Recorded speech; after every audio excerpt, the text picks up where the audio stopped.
Bago ko po simulan ng kwento, nais ko po sanang humingi ng suporta. Sana po i-follow niyo po ako sa aking TikTok. Ang pangalan po ng aking TikTok ay Pepeng Arcangel. At ganoon din po ang ating Facebook page na Pepeng Arcangel Official. Ilalagay ko po sa description po yung link ng mga social media account po natin. Doon niyo po ako i-follow. Yun lang po. Maraming salamat. At simulan na po natin ang kwento. Hindi lingid sa kaalaman ni Emilio na isang antingero ang kanyang ama.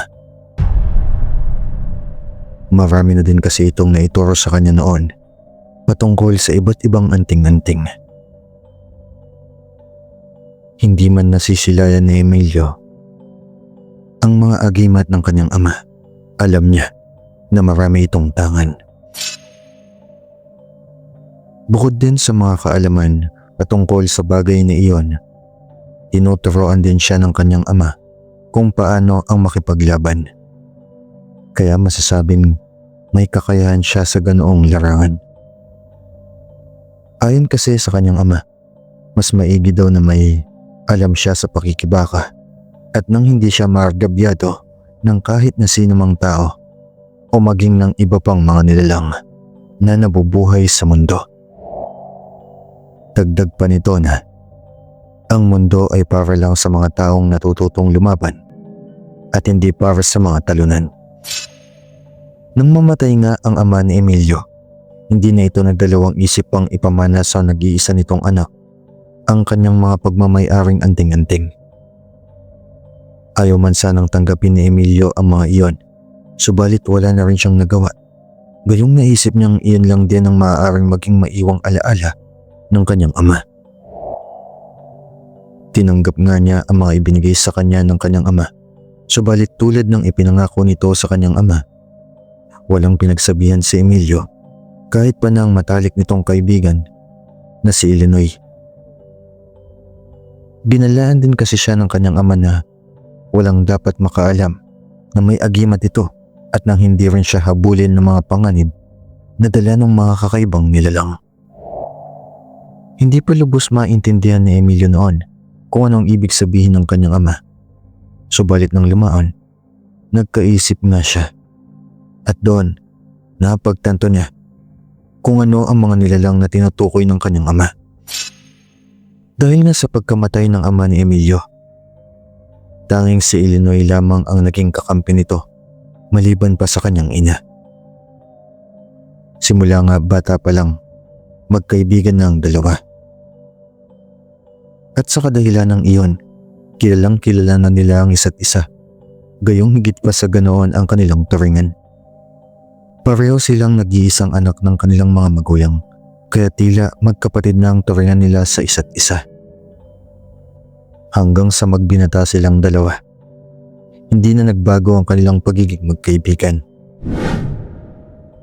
Mas pinalalim pa nga nila ang kanilang mga karanasan at ang kanilang samahan.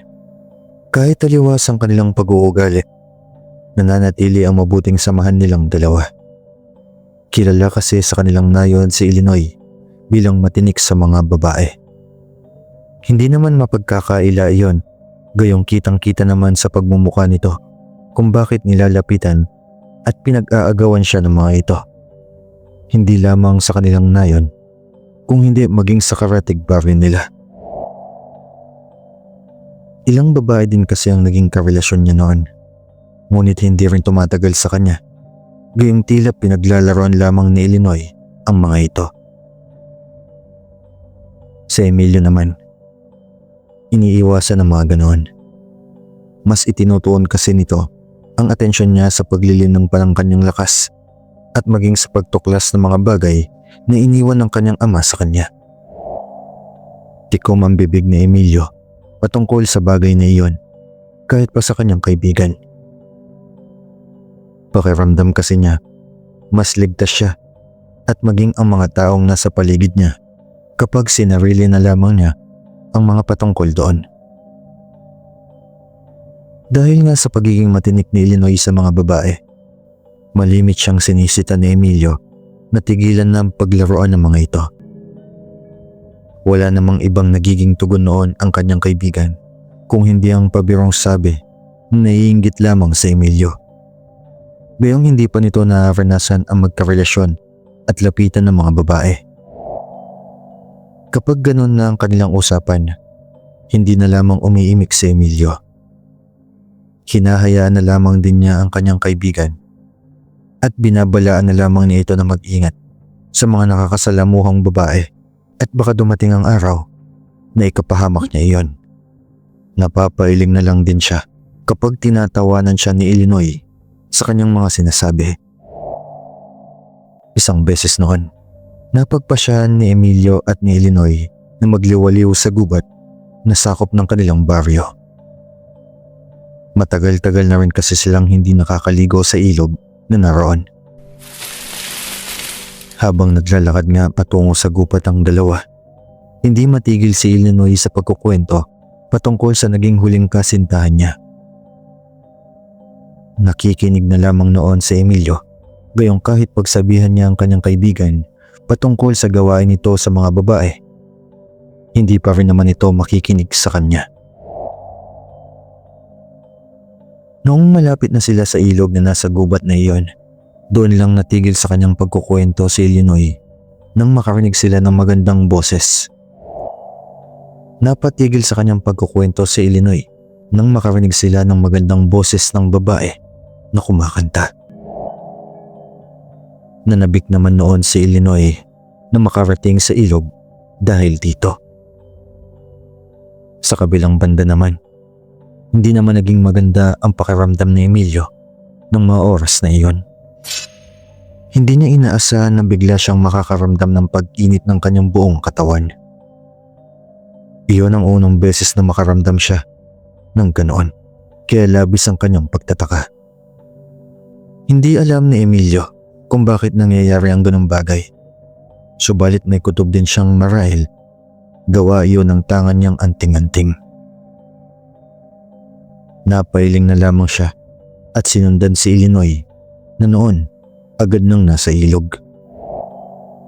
Habang papalapit nga ng papalapit noon si Emilio doon sa naturang ilog, mas lalong umiinit ang kanyang pakiramdam. Hindi na lamang niya pinapahalata sa kanyang kaibigan na may nararamdaman siyang kakaiba, gayong ayaw niyang usisain siya rin nito. Noong tuluyan na ngang narating ni Emilio ang ilog, nakita niya ang kanyang kaibigan na may kausap ng isang magandang babae. Pinagmasdan niya ng maigi ang naturang dilag, subalit napagtanto niyang hindi iyon pamilyar sa kanya. Nagpasya na lamang siyang lumapit sa kanyang kaibigan upang alamin kung anong pinag-uusapan ng mga ito. Nang marating niya si Illinois at ang kausap nitong babae, ninitian kaagad siya ng kanyang kaibigan ng nakakaloko. Batid ni Emilio na may binabalak na gawin sa babaeng iyon ang kanyang kaibigan, kaya napabuntong hininga na lamang siya. Bunsod noon, ipinakilala rin siya ni Illinois sa babae na tinawag niyang Magdalena. Nakipagkamay si Magdalena sa kanya, kaya inabot nito ang kamay ng babae. Ganun na lang ang kanyang pagtataka, gayong nang hawakan niya ang kamay ng naturang dalaga, mas uminit pa ang kanyang pakiramdam. Kinutuban ng matindi si Emilio, subalit hindi na lamang niya iyon ipinahalata. Napangiti na lamang noon si Magdalena kay Emilio, kaya wala na ring nagawa ang binata kung hindi ang ngumiti rin dito. Nagsimula naman silang maligo noon sa ilog kasama ang babae na noon hindi na tinantanan ni Illinois.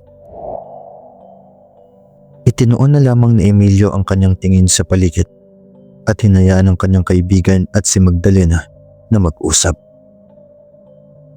Hindi na rin siya nakinig pa sa pinag-uusapan ng mga iyon at nagpa siyang lumayo dito.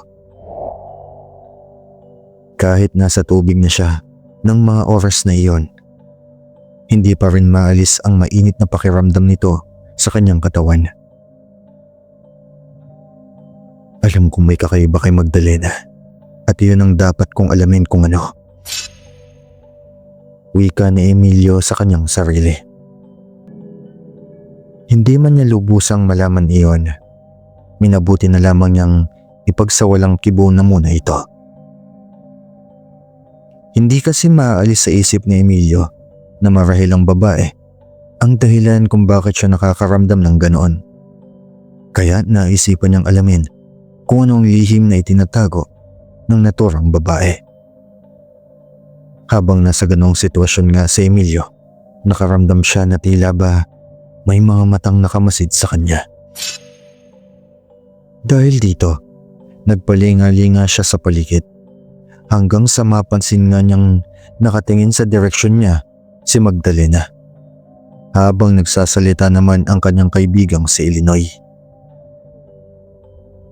Tinitigan na lamang niya ang babae at nang mapansin din na marahil nito na nakatingin siya, bigla nitong ibinaling sa ibang direksyon ang kanyang mga mata.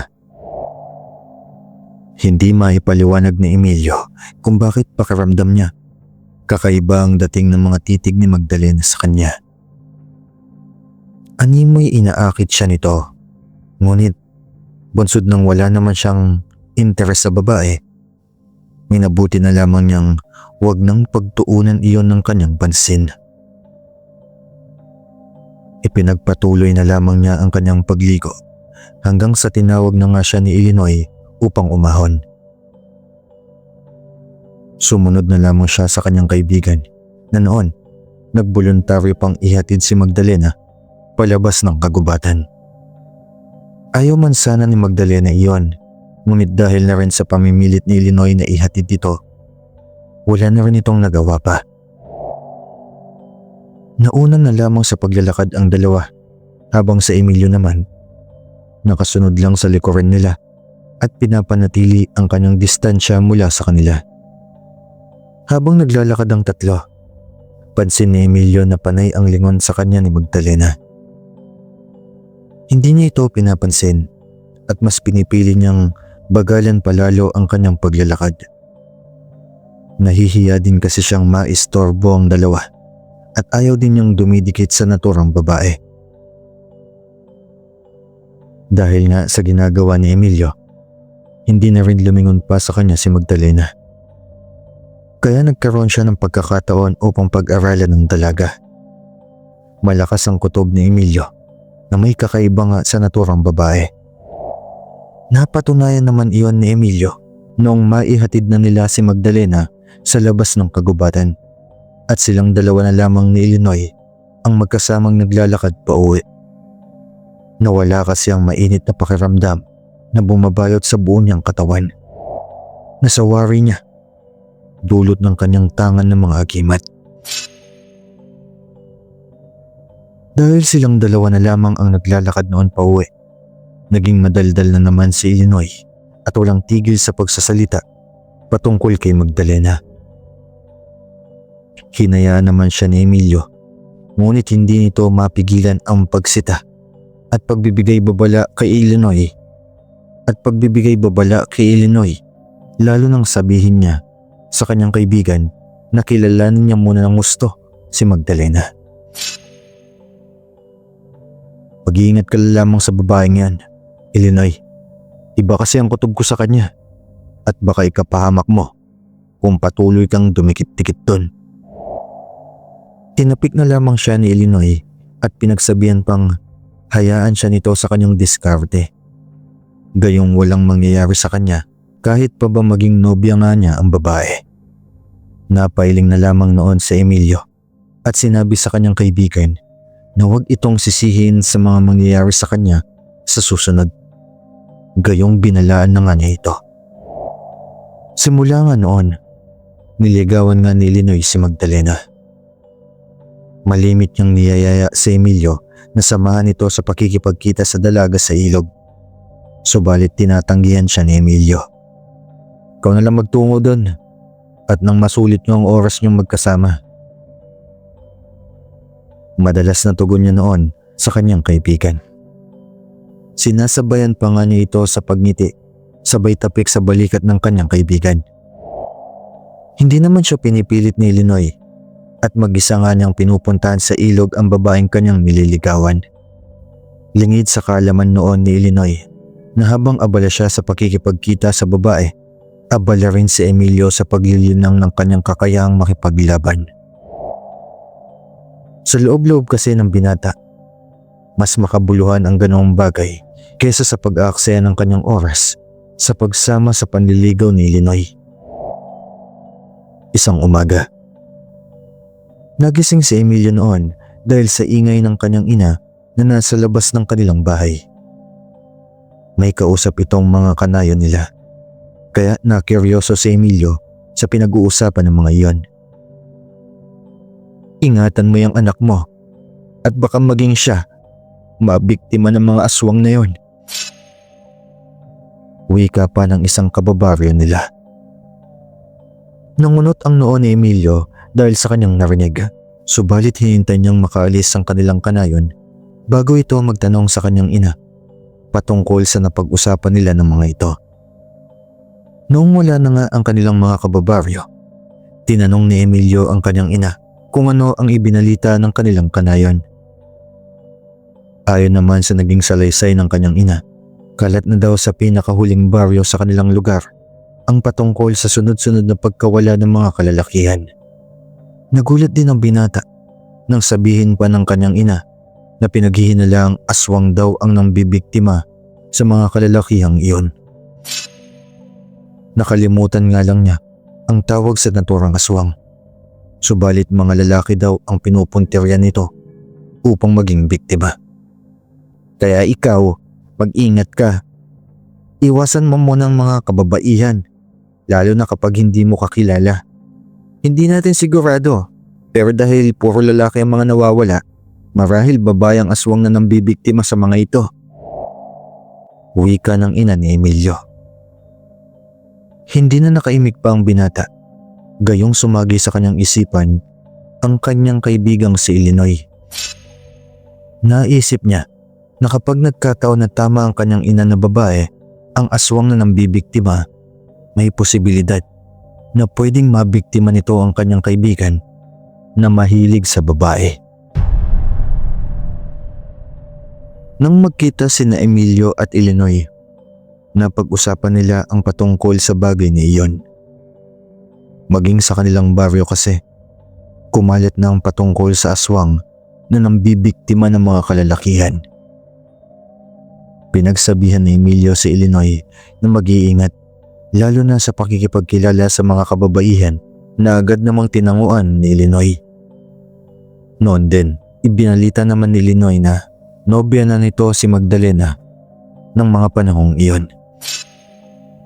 Hindi naman ikinatuwa ni Emilio ang naging balita ng kanyang kaibigan. Subalit hindi na lamang niya ito ipinahalata. Dahil baka kung ano pa ang isipin ng kanyang kaibigan. Mas nangibabaw kasi kay Emilio ang pag-aalala rito. Gayong hindi pa nga niya lubusang kakilala si Magdalena para gawin na agad itong nobya. Nagtanong pa si Emilio sa kanyang kaibigan kung nakapunta na ito sa bahay ng babae na agad namang inilingan nito. Ayon pa kay Illinois, madalas na nasa ilog lang sila nagkikita ni Magdalena at hindi pa ito nakakapunta sa bahay ng kanyang nobya. Dagdag pa ng kanyang kaibigan na sa tuwing ihahatid niya ang babae hanggang labas lamang ng gubat. Kaya hindi pa nga niya alam kung saan ang baryong inuuwian nito. Napatango na lamang noon si Emilio at hindi na umimik pa. Sumagi kasi sa isipan niyang matyaga ng babae nang hindi nalalaman ng kanyang kaibigan at nang makumpirma din nito ang dahilan ng kanyang masamang kutob sa dalaga. Mas nadagdagan kasi ang hinala ni Emilio dahil sa sinabi ng kanyang kaibigan tungkol sa kanilang dalawa.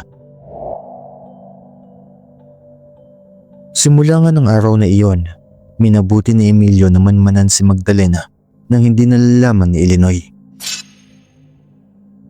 Sa tuwing nagtutungo sa ilog ang kanyang kaibigan upang makipagkita sa kanyang nobya, palihim itong sinusundan ni Emilio.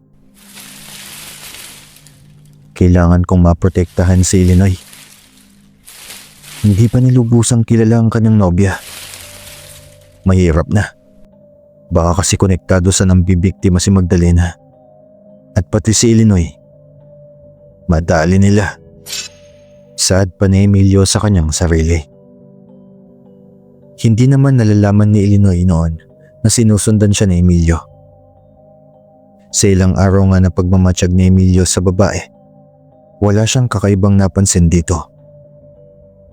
Subalit kahit na ganoon, hindi siya tumigil dahil nais niya ring malaman noon kung bakit malimit na umiinit ang kanyang pakiramdam sa tuwing malapit siya rito.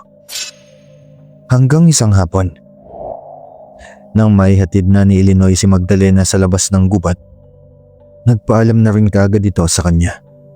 Nakatanaw lamang noon si Emilio sa dalawa habang inaalam ang mga susunod na mangyayari, lalo nang makaalis na ang kanyang kaibigan. Napansin niyang hindi pa umaalis sa kanyang kinatatayuan ang babae na animoy may hinihintay pa ito. Patuloy na nakatanaw sa malayo noon si Emilio hanggang sa makalipas nga ang halos 15 minutong paghihintay. May nakita siyang isang lalaki na paparating. Nang makalapit ito, napangiti ito kay Magdalena. Kaagad ding naglakad ang mga iyon paalis doon, kaya nagsimula na rin si Emilio na sundan ang mga ito. Mabuti na nga lang at magaling siyang magtago, kaya hindi naman nalaman ng dalawa na nakasunod nga sa kanila ang binata. Ganun na nga lang ang pagkagulat ni Emilio gayong sa patuloy na pagsunod niya sa dalawa. Narating nila ang pinakadulong baryo kung saan nga nagmumula ang mga kwento patungkol sa mga aswang na nambibiktima ng mga kalalakihan. Isang baryo lang naman ang pagitan mula roon patungo sa baryo ni na Emilio. Subalit nagtaka siya kung bakit doon nagtungo ang babae at maging ang kasama nitong lalaki. Hindi kaya taga rito si Magdalena? Kailangan kong alamin ang pinagmulan ng babaeng to. Bulong na sabi ni Emilio sa kanyang sarili. Hindi niya tinigilan ang pagsunod sa babae at maging sa lalaking kasama nito. Hanggang sa nakarating na sila sa gubat. Medyo madilim na noon ang paligid. Subalit nakikita pa rin naman ni Emilio ang kanyang daanan kaya hindi rin siya nabahala. Makalipas pa ang ilang minuto, natigil na lamang sa kanyang paglalakad si Emilio at nagtago noong makita niyang may isang kubo roon sa gubat kung saan ay pumasok si Magdalena at ang lalaki. Noong nakapasok na nga ang mga ito, nagpa siyang lumapit sa bahay na iyon si Emilio. Habang papalapit siya doon, ramdam niyang umiinit na naman ang kanyang katawan. Hindi na lamang niya muna pinansin ito at nagpatuloy na lumapit sa naturang bahay. Noong ilang hakbang na lang sana ang layo ni Emilio sa kubong iyon, nakarinig siya ng malakas na sigaw ng lalaki. Kasunod noon, ang sunod-sunod na pag-angil ng animoy mabangis na hayop. Dahil dito, nagmadali si Emilio na lapitan ng kubo at naghanap ito ng butas kung saan maaari siyang makasilip sa loob. Nang makahanap nga siya ng butas, hindi na siya nagdalawang isip na sumilip sa loob. Noong una, hindi kaagad nakita ni Emilio kung anong nangyayari doon. Subalit makalipas ang ilang sandali, nanlaki na lamang ang kanyang mga mata nang masilayan na niya kung bakit nakakarinig siya ng mga pagsigaw at pag-angil. Napatras si Emilio ng bagya nang makita nga niya ang isang nilalang na may nagbabagang mga mata. Tila isa iyong matanda na merong kulubot at maitim na balat. Nakalabas din ang matutulis na pangil nito habang may kung anong nilalantakan. Nang tignan ni Emilio kung ano ang bagay na nilalantakan ng naturang nilalang, nakaramdam siya ng kakaibang kaba. Napagtanto niyang iyon ang lalaking kasama ni Magdalena. Noon lang din napagtanto ni Emilio na wala na si Magdalena sa kubong iyon at tanging ang nilalang at ang lalaki na lamang ang naroon. Dahil sa kadahilanang iyon ay naisip ng marahil ang aswang na nakikita niya ng mga sandaling iyon si Magdalena. Kitang-kita naman ni Emilio noon kung paano lantakan ng nilalang ang mga laman loob ng lalaki at dinukot din ito ang atay at puso noon upang kainin. Napalunok si Emilio dahil sa kanyang nakikita. Mas nag-init din ang kanyang pakiramdam ng mga sandaling iyon. Kaya nagpasya na siyang umalis doon bago siya makita ng aswang. Nagsimula ng humakbang noon si Emilio papalayo sa kubong naroon. Hindi na siya lumingon pa habang mabilis na tumatakbo sa takot na baka masundan siya ng naturang nilalang.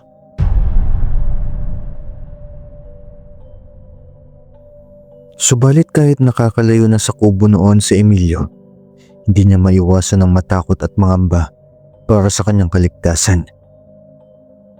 Kahit may kadiliman na ang kanyang nadadaanan, hindi pa rin siya tumitigil sa pagtakbo niya, lalo na't may naulinigan siyang mga yabag na animoy nakasunod sa kanya. Hindi nawawala ang mainit na pakiramdam ni Emilio, kaya alam niya na nakasunod sa kanyang aswang na iyon. Hindi nga siya nagkamali patungkol sa kanyang hinala.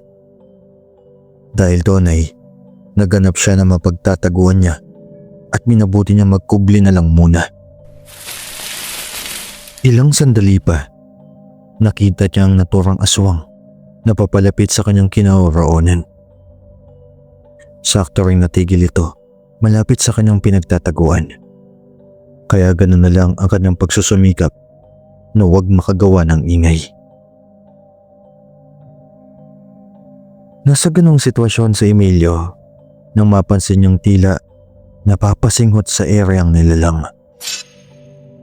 Tila naaamoy siya nito. Kaya minabuti na lamang ng lalaki na ihanda ang kanyang sarili kung sakali mang matuntun siya ng nilalang. Naganap pa siya ng sanga ng puno roon na pwede niyang magamit at sa kabutiang palad naman may nakita siyang malapit sa kanya kaya kinuha niya ito. Sakto namang mahawakan ni Emilio ang sanga ng puno na kanyang nakita nang mabilis siyang sinugod ng naturang nilalang. Dahil hindi niya inaasahan ang pag-ataking iyon, nagawa siyang maibuwal ng aswang. At hindi rin niya nabitawan ang hawak niyang sanga. Kaya nang muli siyang sugurin ng aswang upang daganan sana, nagawa niyang iharang sa bibig nun ang hawak niyang sanga. Kitang-kita ni Emilio ang pananabik sa mukha ng aswang na iyon, kaya naramdaman niya ang kakaibang takot. Sinubukan siyang sakalin ng naturang aswang, subalit hindi naman nagpadaig si Emilio. Naghanap siya ng paraan upang mapaalis ang nakadagan na aswang sa kanya. Hindi nga siya nabigo noon dahil nagkaroon siya ng pagkakataon na magawa iyon nang buong lakas siyang bumangon upang siya naman ang pumaibabaw sa naturang aswang. Hindi pa rin inaalis ni Emilio ang sanga sa bibig ng nilalang habang siya nang umiibabaw dito. Sinusubukan naman ng aswang na iyon ang makapiglas sa kanya. Subalit hindi nito magawa, gayong sinasakal siya ni Emilio. Napadasal na lamang sa Emilio noon na sana gabayan siya ng kanyang ama at maging ng mga agimat na pamana nito sa kanya. Ganun na lang ang gulat niya nang may maramdaman siyang malakas na enerhiya na tila bumalot sa kanyang buong katawan. Napangisi na lamang noon ang binata, kayong wala na siyang takot na nararamdaman sa aswang. Nag-iba rin ang kanyang lakas, kaya masinigpitan pa niya ang pagkakasakal niya sa aswang na noon tila nahihirapan na din dahil sa sitwasyon. Kung hindi ako nagkakamali, ikaw si Magdalena.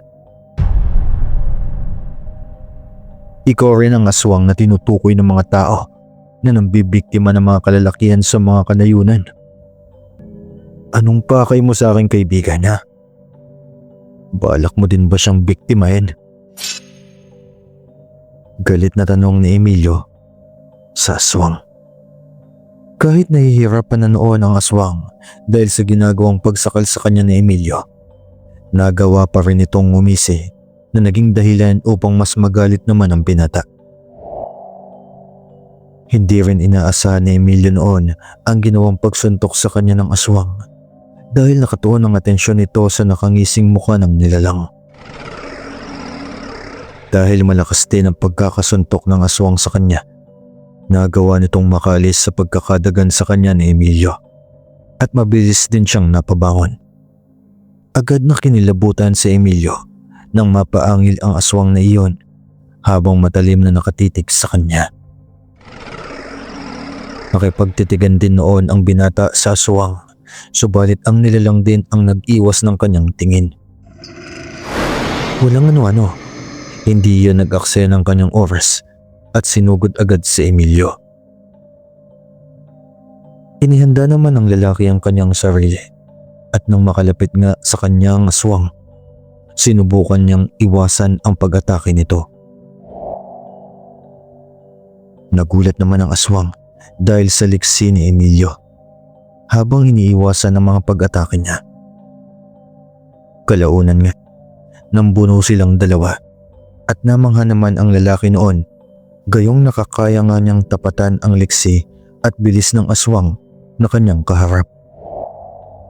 Tama nga ako ng hinala. Noon pa man, may kakaiba na sayo. Ngayong alam ko na. Sigurado akong hindi mo mabibilang sa mga biktima mo ang matalik kong kaibigan. Wika pa nito sa aswang. Nang mga oras na iyon, siya naman ang sunod-sunod na umaatake sa aswang. Noong una, nagagawa siyang iwasan nun. Subalit nang lumaon, marahil nagulat pa ang aswang dahil mas naging mabilis pa si Emilio at nagagawa siya nitong ibalibag. Napapayaw noon ang aswang noong tumitilapon ito at tumatama sa malalaking puno roon. Nagalit pa iyon dahil sa ginagawa ni Emilio, kaya inangilan nito ang lalaki. Susugod na sana noon si Emilio sa kanya, subalit mabilis itong tumakbo palayo. Hahabulin pa sana ni Emilio ang aswang na iyon, subalit mas naisip niya ang kanyang kaligtasan. Dahil dito, nagpasya siyang hayaan na lamang ang aswang at tumakbo na lamang paalis sa gubat na iyon. Kailangan malaman ni Illinois ang patungkol kay Magdalena. Alam kong siya ang aswang na iyon at hindi posibleng isa ang aking kaibigan sa pinaplano niyang biktimahin. Wika pa ni Emilio sa kanyang sarili. Dahil gabi na iyon at ayaw niyang mag-alala ng labis ang kanyang ina, binilisan na lamang niya ang kanyang pagtakbo hanggang sa makalayo na nga siya sa gubat na iyon. Hindi na rin siya nag-aksaya ng kanyang oras at tinahak na ang daan pauwi sa kanilang bahay. Noong makauwi na nga si Emilio sa kanilang bahay, naabutan niya ang kanyang ina na hindi na mapakali. Nang makita nga siya nito, nilapitan kaagad siya ng kanyang ina at tinanong kung anong nangyari sa kanya, gayong may mga bakas ng dugo ang leeg at ang kanyang damit. Hindi na naitago ni Emilio ang kung anumang nangyari sa kanya ng gabing iyon at ikinuwento na lamang niya sa kanyang ina. Ganun na lang din ang gulat ng kanyang ina dahil sa kanyang mga nalaman. Nanganganib si Illinois, kaya kailangan kong sabihin sa kanya ang tungkol sa kanyang nobya. Hindi ko hayaan ang aswang na iyon na maging ang kaibigan ko mapiktima niya, sabi ni Emilio sa kanyang sarili. Nang sumunod na mga araw nga noon, sinubukan ni Emilio na kausapin si Illinois upang sabihan nito sa nadiscover niya kay Magdalena. Subalit hindi alam ni Emilio kung bakit tila naging iwas na rin sa kanya ang kanyang kaibigan. Hindi siya kinakausap ni Illinois at pakiramdam niya, galit ito sa kanya. Gayong sa pagkakaalam niya, wala rin siyang nagawang masama dito. Wala siyang nagawang masama rito. Hanggang sa isang beses nga noon, natsyempohan niyang mag-isa sa Illinois sa ilog at naghihintay sa kanyang nobyang si Magdalena. Dahil wala pa ang babae, sinubukan ni Emilio na lapitan ng kanyang kaibigan upang kausapin ito. Subalit hindi pa man siya nakakalapit sa kanyang kaibigan, minura na siya nito at tinitigan ng matalim. Nagtaka si Emilio noon, kaya sinubukan niyang tanungin si Illinois kung anong problema nito sa kanya. Nang makalapit nga siya kay Illinois, bigla siyang sinapak ng lalaki. Nagulat si Emilio dahil sa ginawa ng kanyang kaibigan. Subalit hindi niya ito pinatulan. Walang iya ka, Emilio. Pinagkatiwalaan kita. Ngunit nagawa mo pang gawan ng masama ang aking nobya. Di ka na nahiya sa akin. At sinaktan mo pa siya. Galit na sigaw ni Illinois sa kanya. Nangunot ang noo ni Emilio dahil sa mga sinabi sa kanya ng kanyang kaibigan. Noon din ay nalaman niyang nagsumbong pala si Magdalena kay Illinois tungkol daw sa plano nga nitong panggagahasa sa babae. Napahiling naman noon si Emilio at ipinaliwanag sa kanyang kaibigan na hindi iyon nangyari. Hindi na rin niya napigilan noon ang kanyang sarili at sinabi niya sa kanyang kaibigan ang pagiging aswang ng kanyang nobya. Hindi na rin niya napigilan na ipagbigay alam dito ang tungkol sa nakita niyang pambibiktima ni Magdalena sa isang lalaki na dinala pa nito sa mismong bahay niya doon sa gubat na nasa pinakadulong baryo. Saglit na natigilan noon si Illinois dahil sa mga sinabi ni Emilio sa kanya. Subalit kahit na ganoon, hindi pinaniwalaan ng kanyang kaibigan si Emilio. Huwag ka na makipag-usap sa akin. Huwag mo na rin tangkain na lumapit kay Magdalena. Kayong handa akong makipagpatayan sa iyo kung sakaling may gawin kang hindi maganda sa kanya. Wika pa nito kay Emilio. Wala nang nagawa noon sa Emilio kung hindi ang mapakuyom na lamang ng kanyang mga kamao. Hindi niya akalaing siya pa ang nagawang baliktarin ng babaeng iyon. Hindi pa rin kita pababayaan mabiktima ng aswang na yun. Kahit ganyan tingin mo sa akin. Binubulag ka lang ng pagtingin mo sa babae. Pulong ni Emilio sa kanyang sarili at umalis na nga roon sa ilog. Habang pauwi na noon si Emilio, nakasalubong naman niya si Magdalena. Biglang nag-init ulit ang pakiramdam ni Emilio, kaya inihanda na lamang niya ang kanyang sarili. Iniisip kasi niyang baka atakihin siya ni Magdalena, kaya mas maigi nang nakahanda nga siya roon. Inihanda na lamang niya ang kanyang sarili dahil iniisip niya na baka atakihin siya ni Magdalena, kaya mas maigi nang nakahanda nga siya. Nakatitig namang matalim sa kanyang babae, kaya nakipagtitigan din si Emilio. Agad namang napaiwas iyon ng tingin, ngunit gumuhit kay Magdalena ang ngiti sa kanyang mga labi. Nagpatuloy na lamang si Emilio sa kanyang paglalakad noon at maging ang babae. Labis na galit ang nararamdaman ni Emilio kay Magdalena, kaya minabuti na lamang niyang pag-isipan kung paano niya magagawang mapatay ang babaeng iyon bago pa man ito mabiktima ang kanyang nag-iisang kaibigan. Sa paglipas nga ng mga araw, hindi na nagkita sina Emilio at Illinois. Kahit na nag-aalala siya sa kanyang kaibigan, hinayaan na lamang muna niya ito. Itinuon niya ang kanyang atensyon sa pagpapalakas at nang sa muling paghaharap nila ni Magdalena, hindi na magagawa pang makatakas nito sa kanya.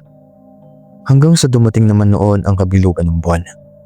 Hindi mapakali sa Emilio habang nagpapahinga siya sa kanyang silid. May kung anong nagsasabi sa kanya noon na puntahan ng kanyang kaibigang si Illinois, gayong baka nasa panganib ito. Pilit niyang iwinaksi ang ganong isipan. Subalit nang lumaon, hindi na rin niya nakayanan pa iyon. Kaya nagpasya na nga siyang umalis sa kanilang tirahan upang puntahan ang bahay ng kanyang kaibigan.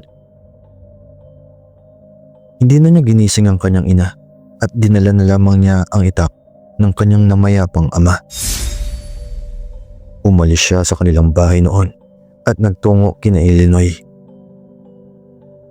Habang naglalakad nga patungo sa bahay ng kanyang kaibigan, hindi niya mapigilan ang makaramdam ng kakaibang kaba at pangamba. Nang makarating nga siya roon, naabutan ni Emilio ang ama ng kanyang kaibigan na balisa. Kita rin ang pag-aalala sa mukha nito. Dahil doon ay nagtanong si Emilio kung anong nangyayari dito at kung nasaan si Illinois. Kinakabahan ako. Baka na paano ang batang yon.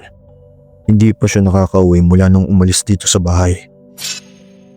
Baka kung anong nangyari sa kanya. Wika ng ama ni Illinois. Nagtanong na rin si Emilio sa ama ng kanyang kaibigan kung saan nagtungo si Illinois at nakaramdam ng kilabot ang binata dahil sa kanyang nalaman. Nagpaalam siya sa akin.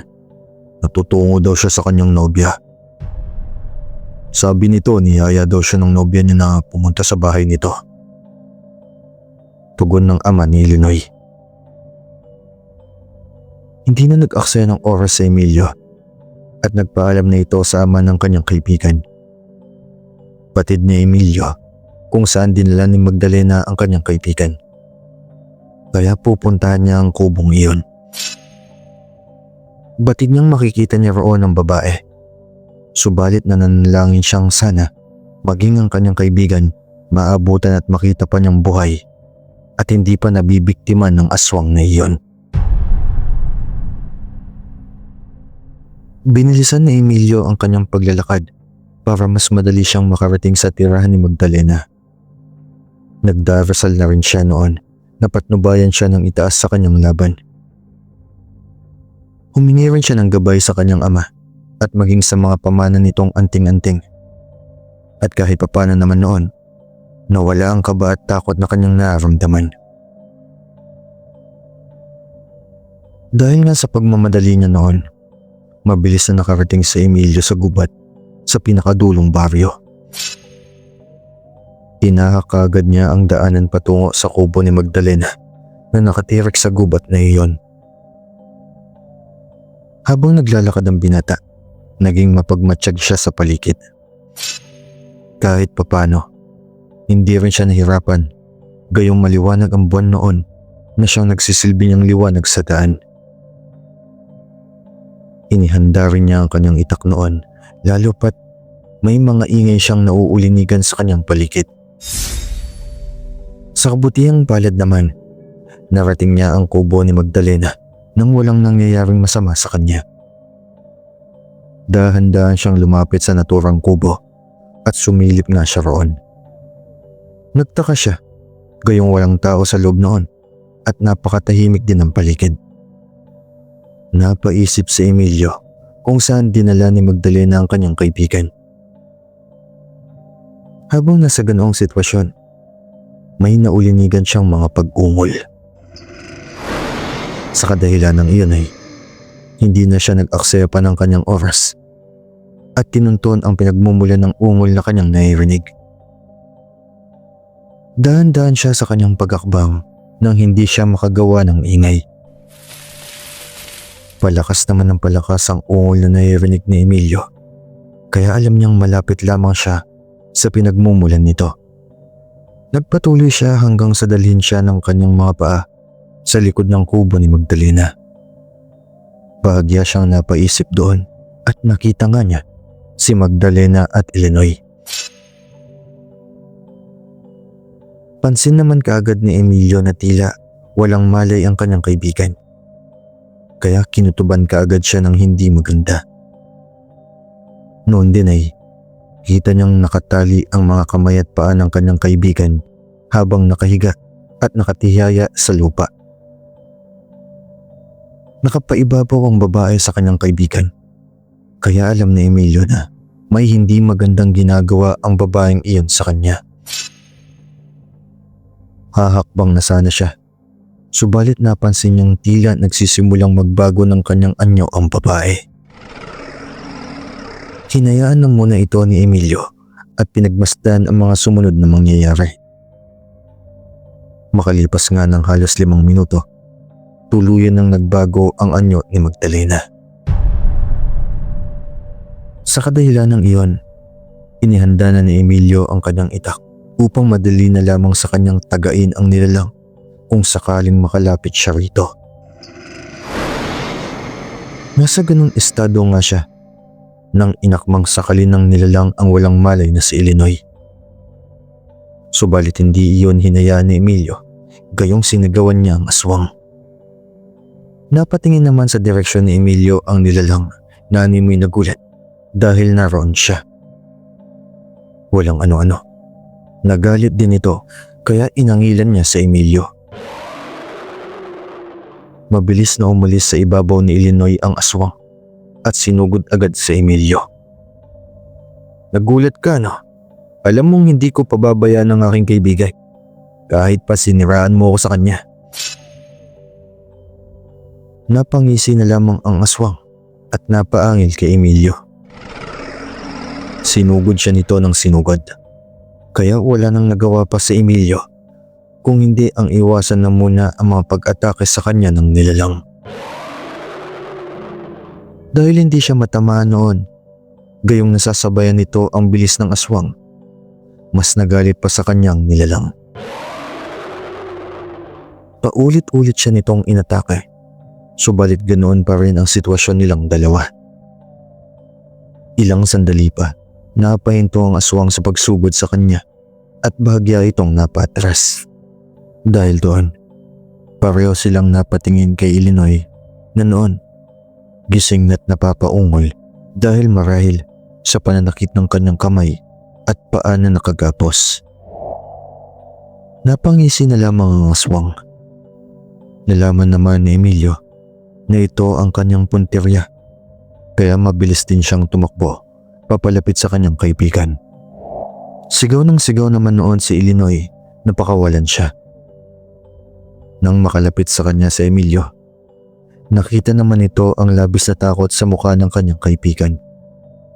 Nagtataka rin marahil ito kung bakit siya nakagapos. Subalit nang makita nito ang aswang, napamura na lamang siya. Walang yaka Madonna. Walang yaka Magdalena. Tama nga si Emilio. Isa kang aswang. Pinaikot mo lang pala ako. Ayop ka. Galit na sigaw nito. Napahalakhak naman ang aswang at habang hindi pa sumusugod sa kanila ang aswang ay kinalagan ni Emilio ang kanyang kaibigan. Noong magawa na niyang mapakawalan si Illinois, hinarap naman niya ang aswang at sinigawan ni Emilio si Illinois na tumakbo na ito at iligtas ang kanyang sarili. Subalit hindi iyon ginawa ni Illinois. Wala na ring nagawa si Emilio noon kung hindi hayaan ng kanyang kaibigan. Nang sumugod nga ang aswang sa kanila, kaagad rin itong inatake ni Emilio. Nang buno naman sila ng nilalang, habang si Illinois naman nanunood lamang sa kanilang dalawa. Natulala pa si Illinois, gayong hindi niya inaakalang nakakayanan ni Emilio na sabayan ang bawat pag-atake ng aswang. Makalipas ang ilang minuto na pambubuno ng dalawa, napahiyaw na lamang ang aswang nang magawa siyang mataga ni Emilio sa kanyang braso.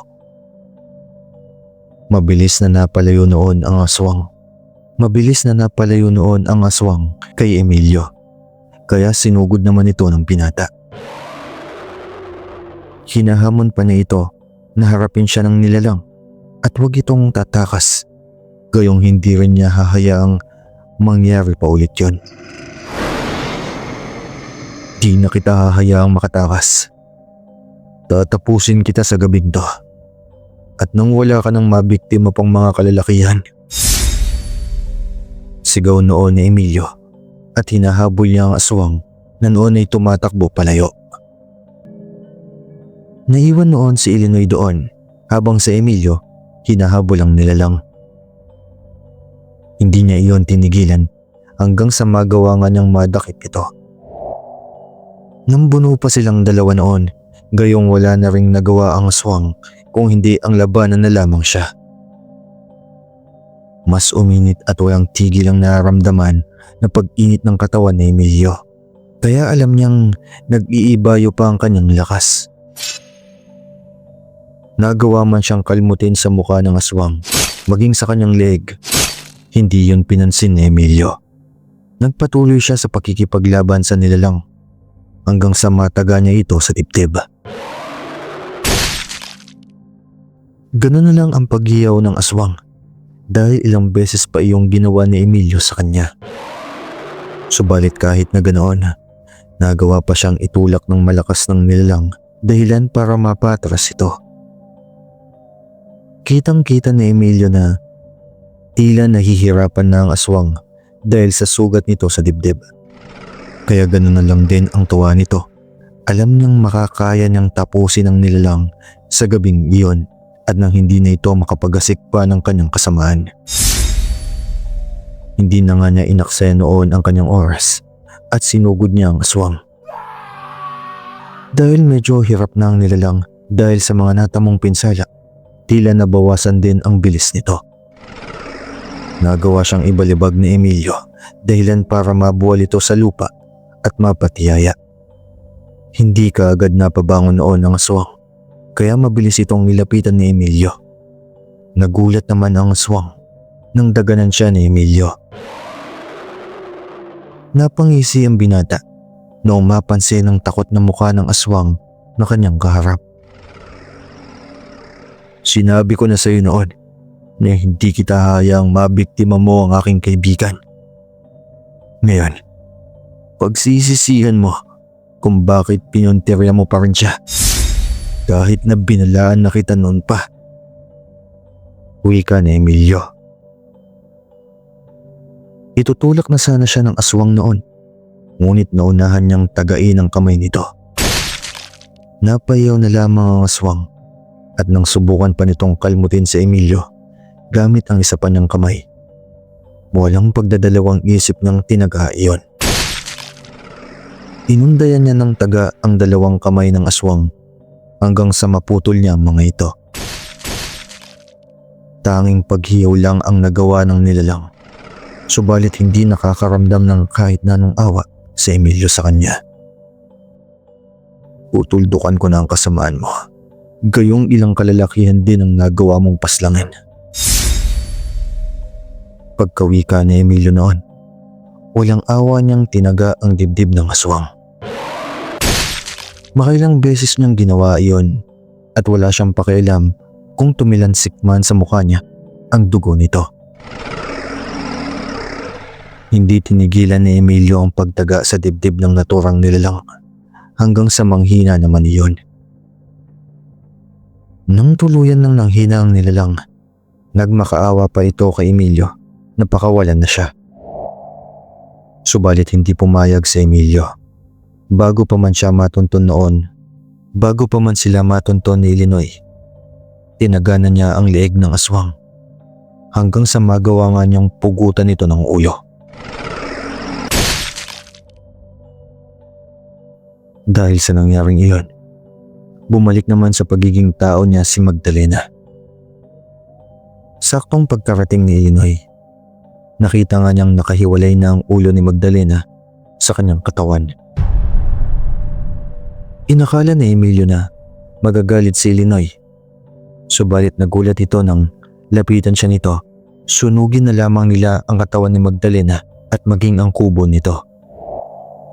Pinagtulungan nilang buhatin ang katawan ng babae at tulad nga ng plano nila, sinunog nila ito sa kanyang kubo. Pagkatapos nilang gawin iyon, umalis na rin sila roon. Humingi ng tawad si Illinois kay Emilio dahil sa mga sinabi nito noon sa kanya. Nagpasalamat din ito dahil kahit na may hindi sila pagkakaintindihan, hindi siya hinayaan ni Emilio at iniligtas pa siya sa kapahamakang dala ng aswang na si Magdalena. Simula nang maganap iyon, natuto na si Illinois sa nangyari sa kanya. Naging mailap na rin siya sa mga babae, lalo na kapag hindi nga niya ito kilala ng lubusan. Bigla ring nawala noon ang kwento patungkol sa mga aswang na nambibiktima ng mga kalalakihan.